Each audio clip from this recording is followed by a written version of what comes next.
AeroTech is a game based off of the older game Pilot Wings. The player must select a vehicle and fly through a set of checkpoints. This type of game is based off of today's drones, whether it is a fixed wing drone or a quadcopter, as is commonly seen throughout the world today. The quadcopter drone is based off of the Mavic Mini, which I have. It has forwards, backwards, left strafe, right strafe. It can move up, down, and turn around. It's the most maneuverable drone, very accurate. One thing I've included in this drone is the wind to affect it, whereas the actual models accommodate for the wind and can hold their position very well in air.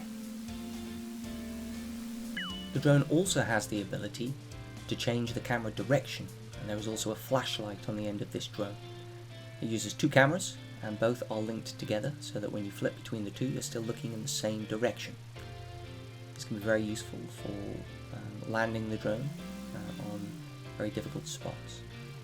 When the drone lands, it flicks back to the third-person camera and loops back to the main menu. During a sequence game, the player has to fly through a set of checkpoints in sequence. There are difficulty levels. This one we see here is the most difficult one for the Mavic. What with the wind makes it difficult to get these particular checkpoints here. The Mavic drone has health points per propeller, so we can knock into the side once, and again twice, and then the propeller is destroyed and the drone falls to the floor. The Parrot drone is a very different type of drone to the quadcopter. It can yaw left and right, pitch up and down, and roll. It can also increase in acceleration, which makes the aircraft move up, and decrease in acceleration, which makes the aircraft drop. It's also affected by wind, as the other drone, and on the more difficult levels it can really mess the drone's accuracy up.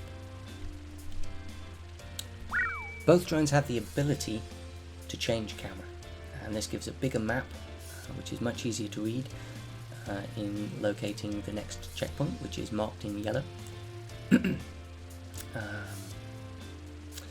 On the UI also we have on the left an altitude meter and a battery, which is the game timer. We have at the top middle wind direction and wind speed. We have at the right hand side the time spent in game. If you're on a sequence game, or if you're not in a sequence game, it's the score, so you try and get as many checkpoints as possible before the battery runs out and then land. And we also have a speed meter. At the bottom middle we have a compass dictating which direction the player is facing, as well as the mini-map, which is halved when we're in third-person view. Both of these UIs are the same for each drone. Very clear, easy to read. The one difficulty is that when we're looking at bright things in the background, it can make looking at things or seeing things difficult, which could be considered realistic if you're really flying an aircraft. The fixed wing drone has a single hit point. If you hit anything, the drone will immediately die and fall to the floor, spawning the death camera.